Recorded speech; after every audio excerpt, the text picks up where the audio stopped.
Now we're recording. Okay, so we have 2-to-1 ratio. I'm just recapping. 2-to-1 ratio in the gas bubbles that have formed. It was on photo mode. I took photos of myself and not videos because I can't read icons apparently. All right, it's all right. I'll do this in period 7 also, because I already did the fire one in period 7. All right, so oh, for the next one, can somebody turn off the lights, the overhead lights?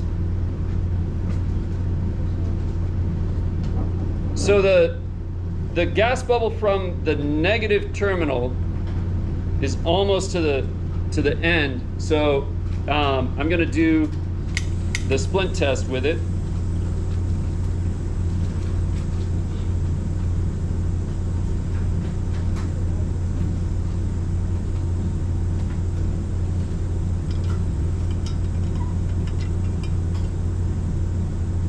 So here we go. Oh, it kind of popped. It popped. Let's see if... there we go. It went pop.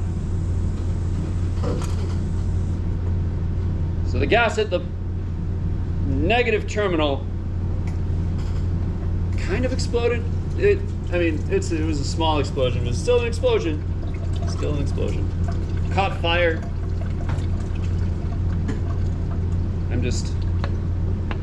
And we're gonna let the gas bubble on the positive terminal keep forming because we can. Because we want to see what happens, and it, like, the more material we have to work with, or the more gas we have to work with, the easier it is to see.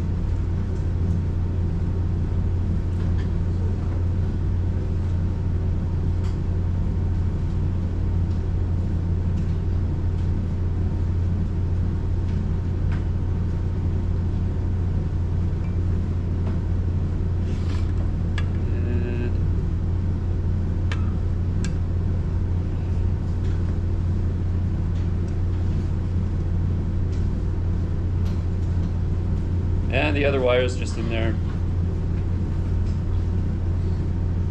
completing the circuit.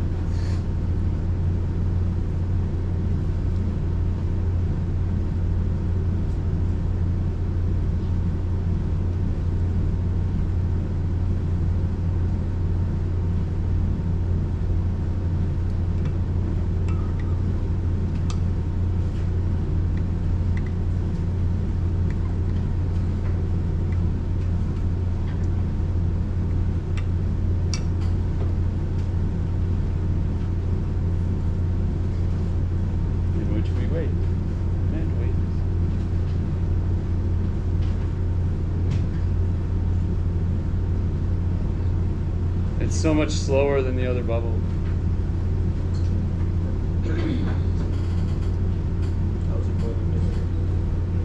Pretty good. I had some coffee. I did this demo, and also the fire one. Oh wait, no, I didn't do the fire one in the last, because, like, yeah. So, like, remember, like, the power outage put this class period behind period 1, but we'll catch up with this pretty much. We'll be on the same everything by next week. And we're pretty much down to where the electrode is. So I'm going to turn this off, and do our next splint test on the gas that formed at the positive terminal.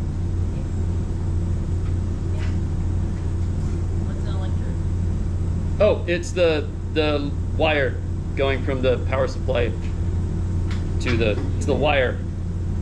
Good question. What's the electrode? So here we have our burning splint. Is it gonna blow up? We'll have to find out. All right. So We're gonna splint and, whoa, it flared up. It burned more vigorously as it encountered the gas bubble. I'm using very specific language that may have appeared in a slideshow where it described experiments by a guy named Priestley, Joseph Priestley, who actually, as it turns out, did this exact experiment. And he described what he called the acid-forming gas. He also described what he called the water-forming gas. He named both of them in Greek. The slideshow didn't mention, I don't know why the slideshow didn't mention the water-forming gas, but well, he named them in Greek. So one of them was acid-forming, which is oxygen, and the other one is water-forming. In Greek, though. So like, if you're hydrated, what, like, if you're drinking a lot of water, right? You're hydrated. If you have a dam on a river and a generator, that's hydroelectric, right? What else? So if you're making something, so like the hydrophobic is fearing water, hydrophilic is loving water. Yeah, like, because you guys all know Greek, right? No, just a little bit. very impressive. The water forming. Wait, can you actually speak Greek? Like, I can like. understand small time. I can like look stuff up. I can kind of read. Kind of. Oh, so. It's hydrogen. Anyway, all right.